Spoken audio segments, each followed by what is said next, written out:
does have its benefits as long as there is progression to it. Just like John was trying to allude to before his giggle fit. Allude. Not blowed, but allude.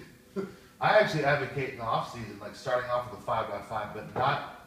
I mean, sometimes I'll have clients do 5x5 at one weight and stay there, but a lot of the time it's okay. Get 5 working sets in, work up to a top set of 5. Don't go to failure, and then leave it there, and then get your volume in for the system. I tell you what, I am kind of against those 5 reps in the deadlift. You know, I mean, it's a lot. It's a lot. I really think that's when form starts breaking down and you start getting injuries. I mean, I typically have people, we vary the RPE, but, 2 or 3 reps at a time. And if you are going to do 5 or 6 reps, set up each rep, treat them as individual sets, individual reps instead of just trying to bang them out and get a stupid injury.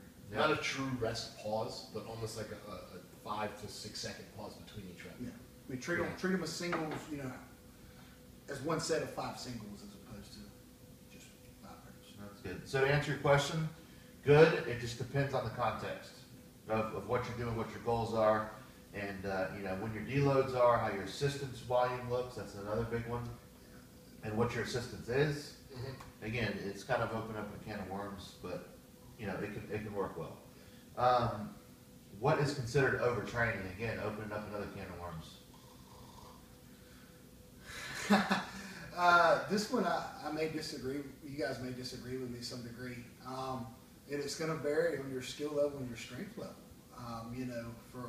For me, in 2 weeks, I'm fried, and I have to have that deload. Somebody who's never lifted weights before can go a couple extra weeks, with training because they're not strong enough to fry their system.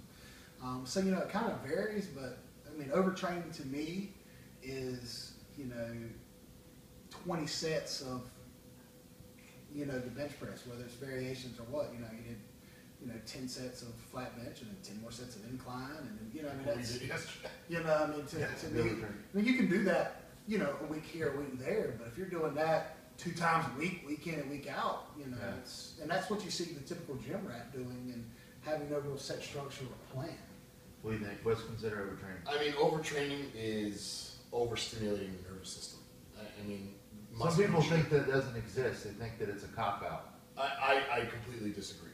I'm with you. If you're moving high intensities, you're moving at high intensities, if you're moving heavy loads at high intensities, then your central nervous system is not going to be able to stay stimulated the right way for a long period of time.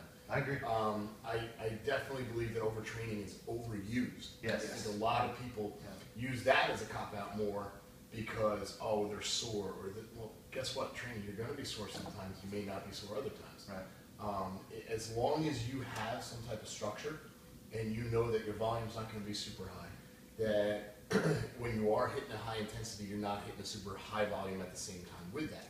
If you are trying to pack on muscle, well, guess what? You may not be sitting at a high intensity for that long. You may have to back off. If your frequency of training is overdone, well, maybe that's going to enhance a possibility to overtrain. But in my abilities to work with people and see, overtraining is very difficult, okay, if you are programmed out, prepared. That's where having a good coach really comes into play. If you don't have a plan and there is no progression like we just spoke about and there is no idea of what the final goal is, then you're going to do something wrong. Right. And overtraining may not show in just soreness, it's going to show in injury. Let me play someone we knew and we liked. But Scott, so-and-so on Facebook said it doesn't exist. If so-and-so said on Facebook it doesn't exist, well then it must be real. Because it's on Facebook. It's on the interwebs. It's on the interwebs. So, my opinion is, okay, so the question was phrased, what is considered overtraining? Overtraining could be a bunch of different things. It could be total turn off from you to going to the gym because you're fatigued mentally, physically, just everything about training turns you off. Yeah. Sleep gets disrupted, depression sets in, shaking under weights that are way under your max, just not being able to get stable, missing lifts that you're 80%, 85% you should never lift or miss. And there's all kinds of different things. You could go in my opinion, you can go into a state of overtraining just if your girl breaks up with you. And you go in and you have 2 workouts that just totally trash you, you're stressed,